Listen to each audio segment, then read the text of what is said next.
Today we're going to explore the idea that you can still think when you're deregulated, but only if safety is present. One of the most common teachings in spiritual and therapeutic spaces is this idea that when you're deregulated, you lose access to your frontal lobe. If you were conscious enough, you wouldn't react. It sounds logical, but it is incomplete and often harmful. My name is Allison Batty-Capps. I'm a licensed therapist, a spiritual channeler, and mentor. Here is the truth that is a little more nuanced. You have access to your frontal lobe while deregulated, but only if your nervous system has developed enough safety to support it. This distinction matters deeply. So let's explore what actually happens in the brain during stress. When your nervous system perceives threat, whether it be emotional, relational, or physical, your amygdala and your limbic system do activate. This shifts resources towards survival. But this does not automatically shut off the frontal lobe. Instead, access becomes reduced, not eliminated. Think of it like a dimmer switch, not a light switch. But here's the critical part. How much frontal lobe access you retain depends on your nervous system capacity. So frontal lobe access is developmental. It is not moral or spiritual. The ability is not something you either have or lack. It is built through attachment safety, emotional mirroring, co-regulation, social relationships, healing work, and trauma integration.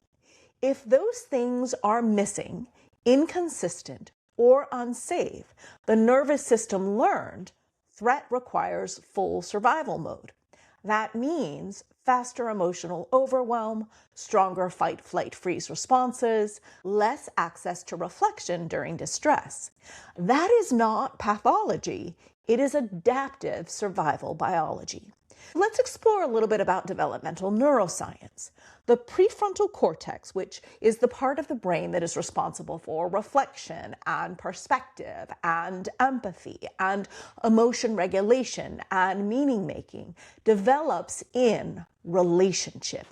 It strengthens when we experience safety, attunement, being understood, emotional soothing, consistent connection. Without these things, frontal lobe access during distress does not fully develop. So that means that those individuals who did not have safe childhoods generally lose reflective capacity during emotional activation. Not because they are unconscious, but because their nervous system never learned safety. Why some people can still reflect while dysregulated. Many trauma survivors develop high emotional awareness, even while activated. This happens because staying aware during distress was necessary for survival. This creates deep emotional intelligence, strong self-observation, insight inside emotion, internal tracking. This is not dysfunction, it is adaptation. And through healing, the capacity becomes stabilized and gentle instead of hypervigilant.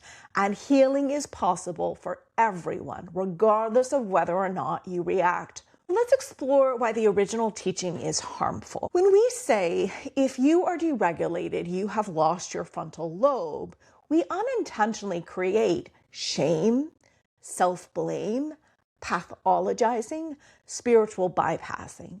People begin to think, I shouldn't feel this way. I must not be healed. I'm not conscious enough. Something is wrong with me. But emotional activation is not failure. It is biology. Here's a more accurate teaching based on neuroscience and psychology.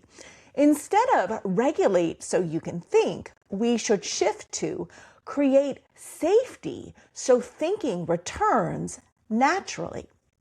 Because safety, not mindfulness, is the gateway to frontal lobe access. Although mindfulness can help create safety, both are needed. How we actually ensure frontal lobe access. So how do we actually ensure frontal lobe activation? Well, frontal lobe access increases when the nervous system experiences felt safety. This happens through co-regulation, being seen, understood, and emotionally met. Nervous systems calm in relationship faster than in isolation. Self-compassion. Gentle internal dialogue reduces threat signals. Shame keeps the nervous system activated. Compassion settles it. Somatic regulation. Mindfulness, slow breathing, grounding, warmth, movement. The body must feel safe before the mind can think clearly. Attachment repair. Safe relationships slowly rewire regulation pathways. This is why healing happens in connection. Parts work and internal safety. When protective parts feel respected, they soften. This restores internal coherence. Trauma integration. Processing stored emotional pain reduces baseline activation.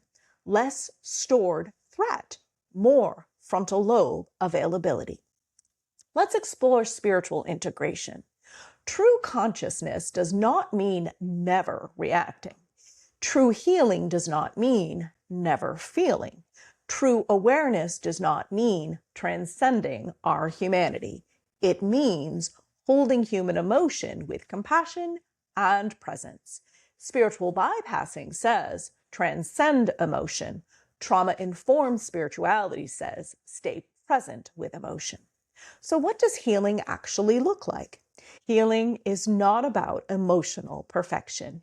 Healing is faster recovery, gentler regulation, more internal safety, increased capacity, more self-trust, and less shame.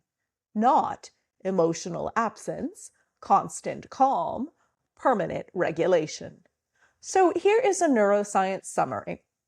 When regulated, the prefrontal cortex dominates, and we have clarity, empathy, and reflection. When deregulated, the limbic system dominates, and then we have emotion, urgency, and protection. But they overlap depending on nervous system capacity.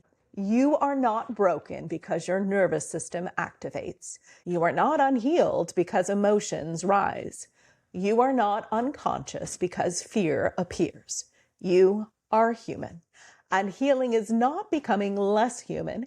It is becoming safe enough to fully inhabit your humanity. If this resonates, I hope you'll consider liking, subscribing, commenting, following, or I invite you to read my book to learn more, The Divine Within, Healing Ourselves to Heal the World, Bridges Spirituality, Psychology, and Neuroscience, and it helps you understand how your brain developed and how you can rewire it so you can return to a nervous system that feels safe. Or you can go to my website, blossomingheartwellness.com, to learn about online courses or how to work with me. I am sending you deep love and appreciation wherever you are on your journey of healing.